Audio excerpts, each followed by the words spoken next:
Bueno. Ahora es el turno de la doctora María Sol Cruz. Ella es bioquímica, especialista en hematología y en salud social y comunitaria. Es jefa del área de hemofilia del Ministerio de Salud Pública de Salta y es presidente de la Fundación de la Hemofilia de Salta. Ella nos va a hablar sobre el laboratorio de hemostasia en trastornos hemorrágicos asociados a COVID-19.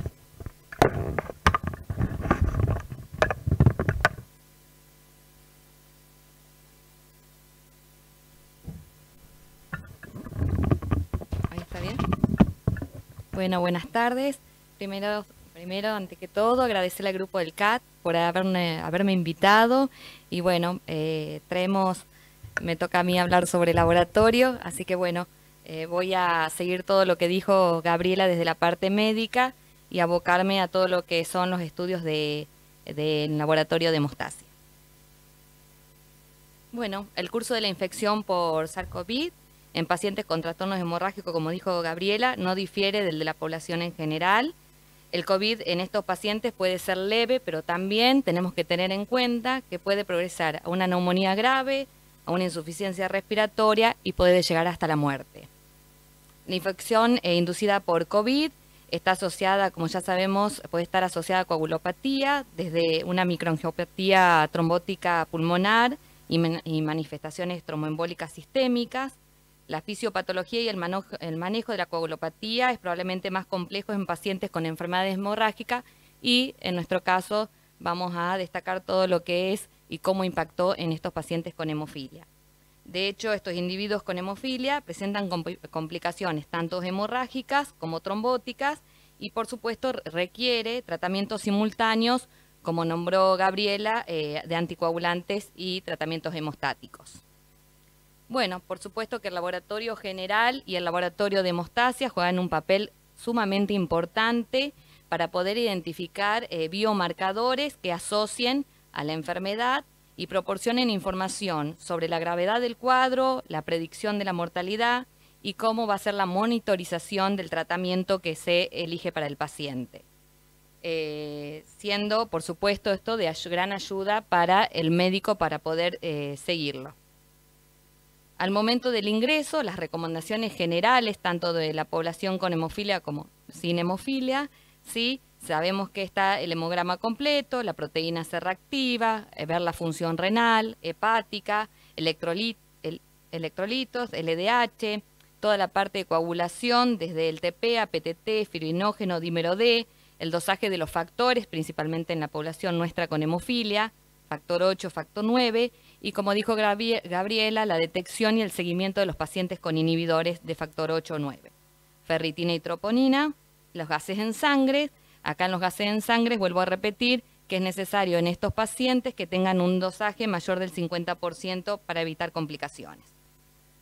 Bueno, un estudio en italiano, que es el estudio Coherent, que fue hecho en población que no tenían hemofilia, ¿sí? Destinado a investigar el mecanismo de la trombosis en pacientes COVID.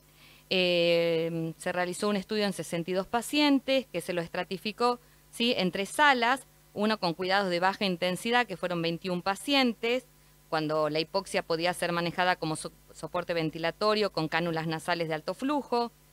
Otro, la sala 2, cuidados de intermedia intensidad, también con un N de 21 pacientes, que es cuando la hipoxia impulsó el uso de presión positiva continua en las vías respiratorias. Y el 3, que es el cuidado de alta intensidad, que con 20 pacientes, cuando la hipoxia justificó la intubación y la ventilación mecánica. Bueno, voy a mostrar esta gráfica, que bueno, algo ya habló el doctor Cereceto en la primera charla, y vamos a trabajar sobre la parte de laboratorio de hemostasia, pero que después lo vamos a llevar a los pacientes con hemofilia. Estos datos son en pacientes que no tienen alteraciones de la coagulación congénita. En este estudio se vio que el dímero D estaba elevado, ¿sí? Como un importante biomarcador del mal pronóstico. Las observaciones retrospectivas mostraron que los niveles de dímero D están asociadas con la progresión del síndrome de dificultad respiratoria aguda y muerte. El tiempo de protrombina, si lo vemos, se mantiene, ¿sí? Puede llegar a estar ligeramente prolongado. El tiempo de APTT está normal o incluso acortado. solamente vamos a observar tiempos de APTT, ya sea porque tenemos la detección de un anticoagulante lúpico, o también se vio en este estudio que cuando la proteína C reactiva está muy elevada, puede interferir en los reactivos utilizados para el dosaje de APTT. Con respecto al fibrinógeno, este estudio mostró, voy a volver ahí, el fibrinógeno, que si ustedes observan está aumentado, ¿sí? Y tiene que estar relacionado con la gravedad de la situación, ¿sí? Como reactante de fase aguda. Los recuentos de plaquetas, que también habló el doctor Cereceto, solo que en este estudio se observó que solo el 5% de los pacientes presentaron un recuento plaquetario a menor a 100.000 plaquetas, y en este estudio la trombocitopenia no parece ser un factor predictivo importante de progresión de la enfermedad o de la evaluación clínica. La antitrombina está baja o normal, la concentración plasmática rara vez cae por debajo del 80%, la proteína C puede estar normal o aumentada. ¿Sí? El factor 8 en estos pacientes que no tienen enfermedades de la coagulación se vio que estaba alto, sus valores van paralelo, ¿sí? A la gravedad de la enfermedad como un reactante de fase aguda, así que ahí observamos el gráfico en caja, cómo va cambiando y cómo va aumentando según la intensidad que ellos tenían del score de las tres estratificaciones.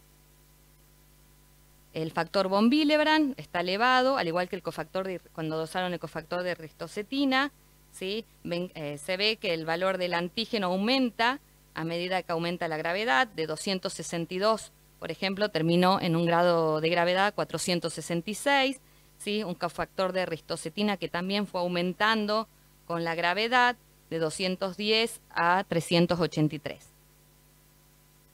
Otro estudio, la verdad que me parecía interesante traer, y también habló el doctor Cereceto sobre el dosaje de ADAM13 en pacientes que no tienen enfermedad de coagulación, lo cual creemos que podría haber una similitud de los resultados, ya que el paciente con hemofilia no tendría por qué dar distinto.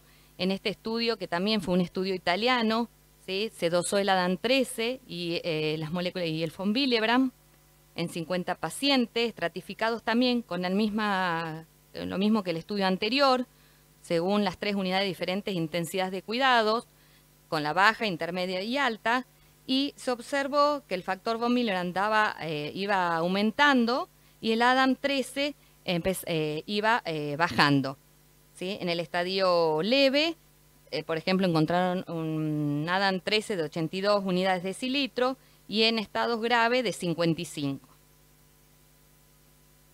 El aumento de la relación antígeno-ADAM13 está fuertemente asociado con la gravedad de COVID-19. Tal desequilibrio aumenta el estado de hipercoagulabilidad y el riesgo de microtrombosis en pacientes con COVID-19. Bueno, y ahora esto de cuadro que también lo dio la doctora Esliva, habla sobre las diferencias, las consideraciones para el reconocimiento y el seguimiento de la coagulopatía, ¿sí? Por COVID asociadas a pacientes con hemofilia. Entonces, lo que vemos acá, que el tiempo de trombina en pacientes con no hemofilia y pacientes con hemofilia. El tiempo de protrombina en los pacientes sin hemofilia está levemente prolongado. En las personas con hemofilia se ve lo mismo, que podría estar como o normal. El APTT en pacientes con no hemofilia puede estar levemente prolongado, y en personas con hemofilia, si tienen un dosaje de 30 a 40% del factor 8 o 9, lo vamos a encontrar normal, y si no recibe su tratamiento de terapia sustitutiva, por supuesto, lo van a tener alargado. Está cortado el APTT en pacientes que reciben misucimab, ¿sí? Como lo dijo la doctora Gabriela, pero que es un acortamiento falso, no es real, por supuesto. Lo que tenemos que hacer ahí es con factor 8 cromogénico para poder hacer el seguimiento del paciente. Y también vamos a encontrar un APTT alargado cuando hay interferencia de un anticoagulante lúpico, o también, como les dije anteriormente, cuando la proteína C reactiva está muy elevada. La cantidad de plaquetas sí puede estar disminuida, pero no menos, muy pocos pacientes tienen menor a 100.000 plaquetas, ¿sí? Podemos observar la mayoría de los pacientes o tienen normal o están cerca de menos de 150.000 a 100.000. El fibrinógeno está aumentado en ambos casos, y el dímero D también está marcadamente aumentado, y no está afectado en los pacientes con hemofilia. El paciente con hemofilia en un estado normal no tiene el dímero D aumentado, excepto que esté recibiendo, ¿sí? Pacientes que reciben, que tienen inhibidor y reciben un bypassante como Feiba, que sí puede darnos un dímero D aumentado sin COVID, ¿no? Bueno, el APTT necesita ser evaluado en el contexto, por supuesto, en los pacientes con hemofilia, según su terapia de reemplazo. Por lo general está dentro del rango normal cuando los factores el paciente recibe un tratamiento que tiene que mantener entre un 30 y un 40% del factor sustitutivo. Se recomienda monitorizar de forma diaria, una vez que está ingresado en la unidad hospitalaria, tanto del factor 8 como en factor 9, ¿sí? Los pacientes con hemofilia A leve pueden mostrar aumento o altos niveles de factor 8 durante la respuesta inflamatoria con COVID. Los niveles de factor 8 deben verificarse antes de comenzar cualquier terapia en pacientes con hemofilia, principalmente A leve, y sus niveles históricos. Esta es otra de las cosas que también se comentaron en las charlas anteriores, que debemos dosar el factor von Willebrand. Se ha visto que hay una deficiencia adquirida de factor von Willebrand que podría estar inducida por el ECMO. Los niveles de dímero D no suelen aumentar en la hemofilia, excepto en el contexto, por supuesto, de hemorragias significativas o pacientes, como dije, que reciben bypassiantes. Tampoco hay informes elevados de dímero D en pacientes en profilaxis con Enlibra. Bueno, por lo tanto, se recomienda medir el dímero D en todos los pacientes, independientemente de su terapia profiláctica al ingreso, y seguir, por supuesto, regularmente en su estadía hospitalaria. Con respecto a la tromboprofilaxis, bueno, no está contraindicada, por supuesto, como dijo la doctora Gabriela, y debe discutirse con el equipo de hemofilia, equilibrar los riesgos hemorrágicos y los beneficios antitrombóticos.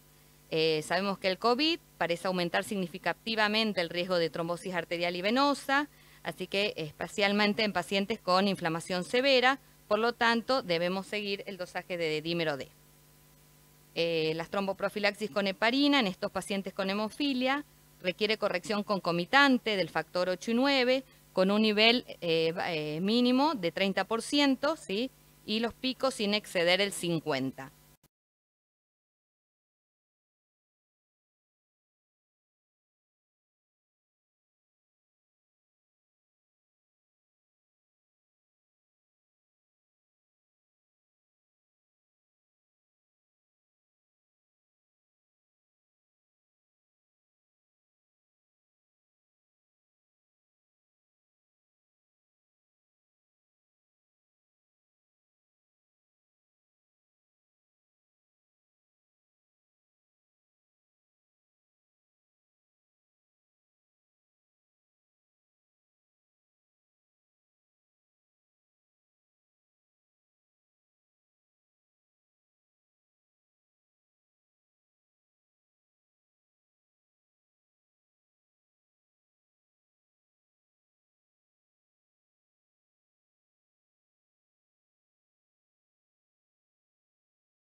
TT de 29,6 a 36,6, un TP de 12,3 a 16 levemente alterado, un PCR que el valor máximo fue 48, una ferritina alta de 1540. El paciente termina falleciendo a las 24 horas por una septicemia con pseudomonas aeruginosa. El examen post-mortem fue que le dio que los pulmones no reveló trombosis vascular y no había evidencias ni de trombosis ni de hemorragias en ningún órgano. Es decir, que el equilibrio hemostático estaba bien establecido, digamos, tanto con la terapia de reemplazo de 8 y con la heparina de bajo peso molecular que recibió. La conclusión es que debido a los datos que fueron muy limitados para estos pacientes con enfermedades de la coagulación hereditaria, principalmente en hemofilia, todas las recomendaciones prácticas se basan en la interpretación consensuada de la literatura disponible sobre el impacto de la infección de COVID sobre la hemostasia en la población no hemofílica y sus posibles efectos en la población con hemofilia. Estas recomendaciones deben adaptarse a las necesidades específicas de cada paciente. Ello también deberá probarse y validarse o modificarse en función de estudios y datos adicionales. Y para lograr este objetivo es necesario la inclusión de los pacientes con hemofilia con COVID en los registros. Esto nos proveerá mayor información para el manejo óptimo en estos pacientes. Bueno, y esto es lo que más nos falta a la comunidad que trabajamos con hemofilia, que es el tema de los registros. Así que bueno, muchas gracias.